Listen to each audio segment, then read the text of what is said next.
ಪ್ರಿಯರೇ, ದೇವರು ಒಳ್ಳೆಯವರು, ಒಳ್ಳೆಯದನ್ನೇ ಮಾಡುವವರಾಗಿದ್ದಾರೆ. 1 ಕೊರಿಂಥ 14ನೇ ಅಧ್ಯಾಯ 1ರಲ್ಲಿ ನಾವು ನೋಡ್ತೇವೆ, ಪ್ರೀತಿಯನ್ನು ಅನುಸರಿಸಿ. ಆದರೂ ಆತ್ಮಿಕ ವರಗಳನ್ನು, ಅದರಲ್ಲೂ ಪ್ರವಾದಿಸುವುದನ್ನೇ ಅಪೇಕ್ಷಿಸಿರಿ. ಪ್ರೀತಿಯನ್ನು ಅನುಸರಿಸಿ. ಈ ಜಗತ್ತಿನ ಅತ್ಯಂತ ದೊಡ್ಡ ಕೊರತೆ ಏನಪ್ಪ ಅಂತಂದರೆ ಪ್ರೀತಿ.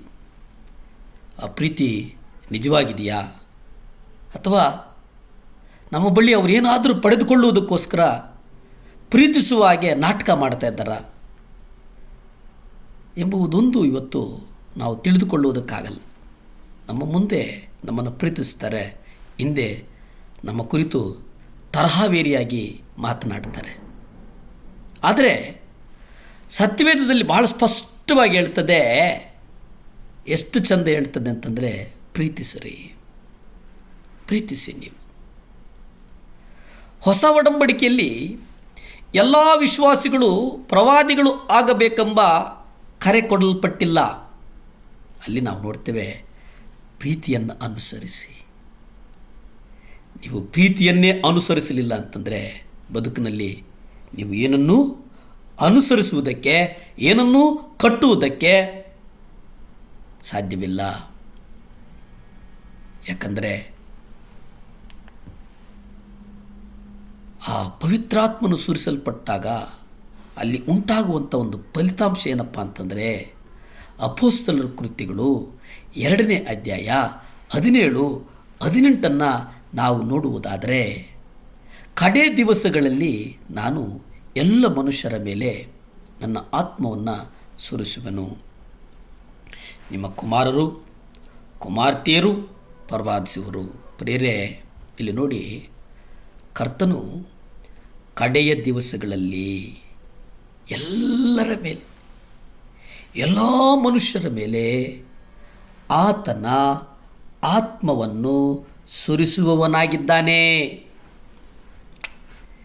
ನಿಮ್ಮ ಕುಮಾರರು ಕುಮಾರ್ತೆಯರು ಪ್ರವಾದಿಸುವರು.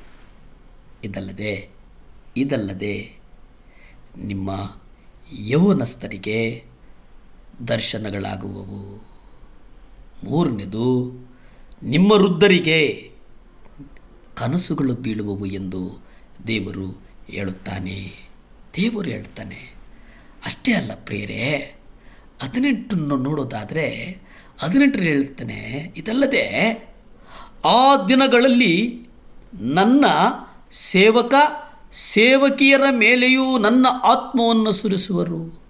ಅವರು ಪ್ರವಾದಿಸುವರು.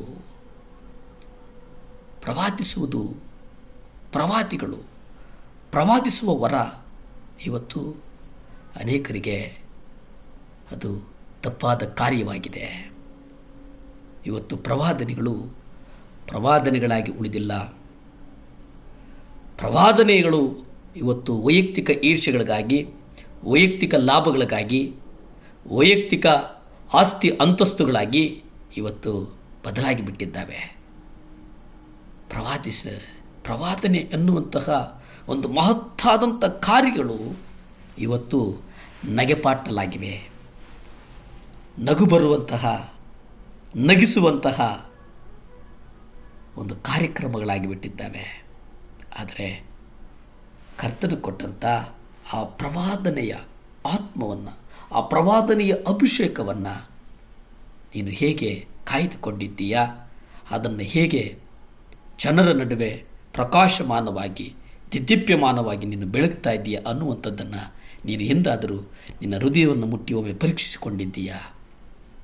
ಪ್ರಿಯರೇ, ಎಲ್ಲ ವಿಶ್ವಾಸಿಗಳು,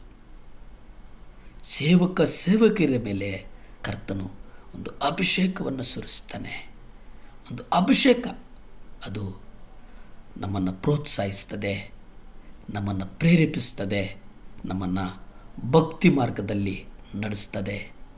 ನಮ್ಮನ್ನು ಭಕ್ತಿ ಮಾರ್ಗದಲ್ಲಿ ನಡೆಸುವುದಂತಂದರೆ ನಮ್ಮಲ್ಲಿ ಭಕ್ತಿ ವೃದ್ಧಿಪಡಿಸುವುದು. ಹಾಗಾಗಿ ಪ್ರವಾದನೆಯ ವರಗಳನ್ನು ಕಾಯ್ದುಕೊಳ್ಳೋಣ, ಪ್ರಾರ್ಥಿಸಿಕೊಳ್ಳೋಣ.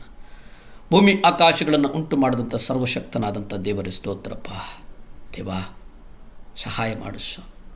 ಯಾರ್ಯಾರು ಅಭಿಷೇಕಕ್ಕಾಗಿ ದಾಹದಿಂದಿದ್ದಾರೋ ಅಯ್ಯ, ಅವರ ಮೇಲೆ ಒಂದು ಅಭಿಷೇಕ ಇಳೀಲಿ ಅಪ್ಪ, ಅವರ ಮೇಲೆ ಒಂದು ಅಭಿಷೇಕ ಇಳೀಲಿ ದೇವಾ, ಅವರ ಮೇಲೆ ಒಂದು ಅಭಿಷೇಕ ಇಳೀಲಿ ಸ್ವಾಮಿ. ಏಸಪ್ಪ, ಮಕ್ಕಳನ್ನು ಆಶೀರ್ವದಿಸಪ್ಪ. ಏಸಪ್ಪ, ಮಕ್ಕಳನ್ನು ಬಲಪಡಿಸಪ್ಪ. ಏಸಪ್ಪ, ಮಕ್ಕಳನ್ನು ಸ್ಥಿರಪಡಿಸು. ಯೇಸುವಿನ ನಾಮದಲ್ಲಿ ಬೇಡ್ತೇನೆ ತಂದೆ, ಆಮೆನ್.